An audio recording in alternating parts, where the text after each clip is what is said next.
simulación computacional de un sistema de una matriz de poliuretano base agua mediante una inducción betaciclodextrina con compuestos de óxido de zinc y carbonato de calcio.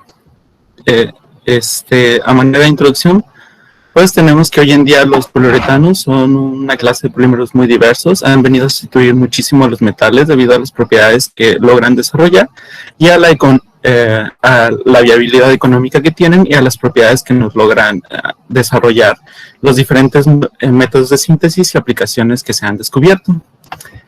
A partir de esto, pues existe una clasificación, como podemos ver en la figura 1, dependiendo de las propiedades en las que podemos englobar algunos de estos materiales dependiendo de las características que tengamos. En este caso nos vamos a enfocar un poquito más a los poliuretanos base agua. Y bueno, la viabilidad de este tipo de proyectos es debido a que pues, el mercado, tan solo en Estados Unidos, se prevé que aumente en billones de dólares en un 5% con respecto al incremento que tiene la industria actualmente. Y pues esto generaría un incremento económico y por lo tanto sería interesante que se siguieran desarrollando métodos de síntesis para nuevas aplicaciones.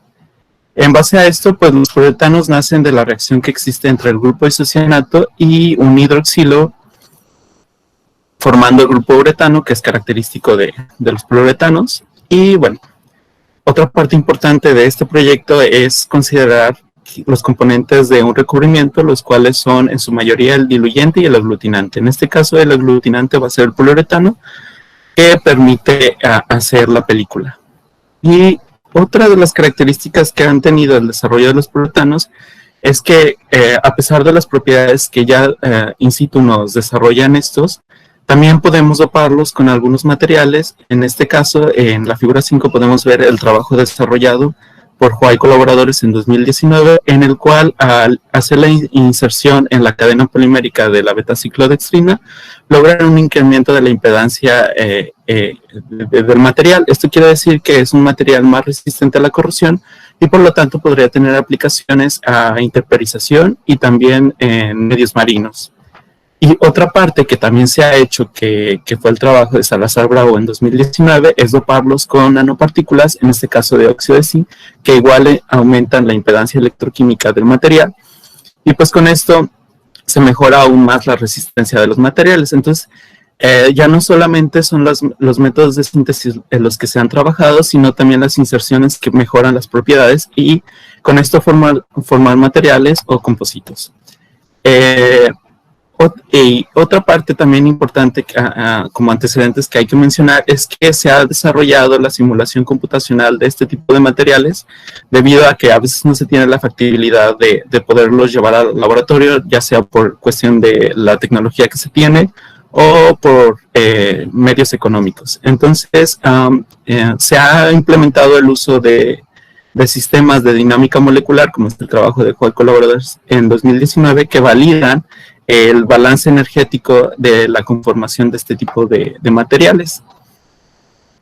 El objetivo general de este trabajo pues, fue establecer la factibilidad físico-química de un composito polimérico a partir de un modelo predictivo mediante la simulación computacional para establecer las condiciones necesarias para el desarrollo de un composito de un poliuretano base agua con nanopartículas o partículas de óxido de zinc con iones calcio y carbonato mediante una inducción en la cadena polimérica de betaciclodextrina. La metodología de trabajo pues, fue una simulación de la estructura de la betaciclodextrina, el cual se hace por el programa Avogadro, que nos permite extraer un programa que es un archivo que se llama PDB, que nace de la simulación de las proteínas, y después lo trasladamos al sistema de simulación propiamente de dinámica molecular, que es el programa GROMACS. Ahí establecemos la topología, que es mapear la estructura de la cadena polimérica o del material que vamos a estar simulando, y después de eso le damos instrucciones al programa de los pasos del número de pasos o iteraciones que va a desarrollar para lograr la minimización de energía de la red o del volumen de control que vamos a estar utilizando, y el paso que va a tener, que es de 0.02 picosegundos en este caso. Vamos a restringir en este caso el equilibrio dinámico del volumen de control en 30 ángulos de giro, en 30 grados el ángulo de giro, y vamos a utilizar un método de de convergencia que se llama gradiente conjugado, en el cual vamos a jugar con todas las derivadas parciales del sistema equilibrado, ¿no? Y aquí vamos a meter un sistema de equilibrio que se basa en la electrostática fast-mode de la partícula mesh de Ewald.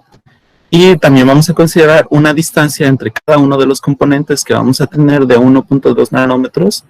Y este es un corte de Coulomb, que esto nos va a hablar de la energía que va a tener cada uno de los componentes. Y ya propiamente en términos energéticos, pues se va a utilizar el modelo de Lorenz-Berthelot. Y bueno, con esto vamos a generar archivos GRO que nos va a permitir solvatar el sistema polimérico, y esto nos va a decir la viabilidad de tener un sistema en emulsión en agua. Y bueno, todo esto también se puede llevar a cabo en ACD Labs, pero tiene algún tipo de restricciones. Bueno, después ya que está la consideración de la simulación de la estructura de la beta-ciclodextrina, pues se va a hacer la incorporación del óxido de zinc, de los iones calcio y carbonato, y con esto se va a estimar las propiedades de estabilización con dinámica molecular. Posterior a esto, pues se va a hacer la simulación ya como tal de la matriz polimérica, y en este se van a estimar propiedades mediante la estabilización de dinámica molecular. Y bueno, siguiendo esta parte, la metodología de trabajo pues fue utilizar un policarbonato de diol de aproximadamente 2.000 gramos, 2.000 gramos por mol.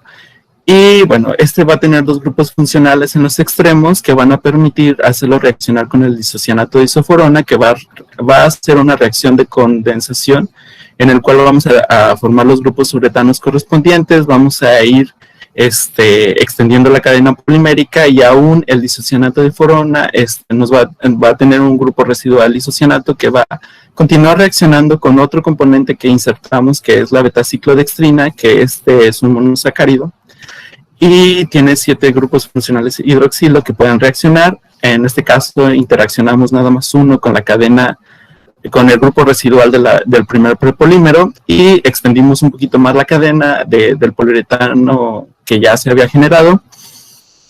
Simulamos una adición aún mayor del disocianato de isoforona en el sistema, y con esto pues permitimos extender un poquito más la cadena, y le vamos a insertar en este punto el ácido dimetiliol propiónico que nos va a permitir la emulsificación después con la tritilamina. Y bueno, con esto volvemos a adicionar disocianato de isoforona para seguir extendiendo la cadena, y con eso pues tener una red un poquito más flexible. Y el disocianato de isoforona todavía tiene un grupo residual que seguimos reaccionando con acrilato de etilo, forma los grupos uretanos correspondientes, continúa el crecimiento de la cadena polimérica, y en este caso pues vemos que la cadena se empieza a plegar por toda esta interacción de los grupos funcionales presentes en la cadena. Y por último, pues ya nada más se simula la adición de la tritilamina, que nos va a permitir pues hacer la emulsión propiamente en el sistema base-agua. Con esto, pues el resultado, ya trasladándolo un poquito más a lo que fue la simulación en dinámica molecular, pues tenemos el volumen de control. En esta parte, pues la primera es simular la interacción que va a haber con el monosacárido, que es la beta-ciclodextrina, con las partículas de óxido de zinc y los iones correspondientes a la disociación del carbonato de calcio. Y bueno, en este caso la simulación consideró 200 moléculas de agua, 100 moléculas de óxido de zinc, 50 de calcio y 50 de carbonato. Nuestro volumen de control ya optimizado alcanzó un volumen de 14.33 nanómetros cúbicos. Y bueno, esto nos permite de manera computacional decir que el sistema está equilibrado energéticamente con estas concentraciones que podemos ver aquí. Otros datos que nos arroja la simulación por dinámica molecular, pues es el volumen de control ya equilibrado, la densidad del sistema, que en este caso está en 1900 kilogramos por metro cúbico. También tenemos la energía total. En este caso se minimiza para lograr que, sobre todo la energía potencial del sistema, la entalpía de este sistema, y algo que nos importaba aquí es la línea de tendencia de la tensión superficial, que está en 62.5 milinewtons por metro, considerando que el agua está en 73 más o menos, entonces nos habla de un sistema que es factible ya por la interacción de las tensiones superficiales de emulsificar en agua. Y bueno, otra parte de la simulación que también queríamos verificar, porque la betaciclodextrina tiene una propiedad muy reportada en la bibliografía, que es que su cavidad interna es hidrofóbica, es de la interacción con los iones, con las partículas que está interaccionando. En este caso es con el óxido de zinc y vemos que interacciona muy bien. Vamos a encontrar la primera partícula alrededor de 500 picómetros. Y el carbonato no interacciona muy bien. La primera se encuentra alrededor, casi cerca de los 1300 picómetros. Otra interacción que es muy buena es con el carbonato, que en este caso que le daría una propiedad para aplicaciones marinas, que se interacciona alrededor de los 100 picómetros. Y pues el agua, que justamente queríamos que interaccionara muy poco, que ya está interaccionando en 500 picómetros. Bueno, estos son los resultados de la solvatación que tenemos del sistema y nos va dando los diferentes prepolímeros que vamos generando a lo largo de la simulación y se converge en esto, ¿no? Y el grado de solvatación que nos permite determinar el sistema es el porcentaje en sólidos, que está alrededor de un 5% y que es viable de tener aplicación industrial porque los recubrimientos industriales, por la experiencia que se tiene, a 5% en sólidos que se puedan solvatar son muy, muy buenos aplicados por el método de aspersión. Y pues aquí nada más tenemos una evolución de la densidad y del peso molecular de cada uno de los propolímeros. Y otro tratamiento que hicimos fue el ángulo de contacto que va a haber entre el agua y los prepolímeros que se van generando, los cuales son muy buenos y que nos hablan de la adecuada emulsificación de nuestro sistema. Y bueno, otro tratamiento que se le dio con estas ecuaciones que derivan del trabajo de Wood y colaboradores, son la adhesión que va a tener con algunos sustratos. En este caso, pues, determinamos la energía interfacial que va a haber o la tensión interfacial que se va a desarrollar con diferentes sustratos, que serían polietileno, polipropileno, acero y vidrio. Pues tenemos una tensión interfacial muy buena que nos hablaría de este material que pues va a tener una muy buena adhesión a estos materiales.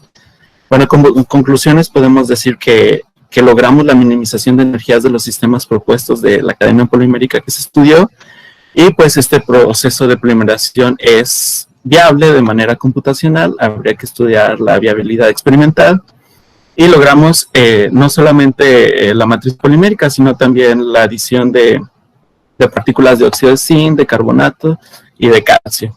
Y pues establecemos la viabilidad de adhesión en diversos sustratos orgánicos e inorgánicos, y la viabilidad también de aplicación por variabilidad industrial. Y pues con esto sabemos que dinámica molecular es una herramienta de análisis que nos permite establecer la viabilidad de crear un nuevo polímero sin necesidad de ir a lo experimental. Y bueno, algunos agradecimientos, referencias y gracias.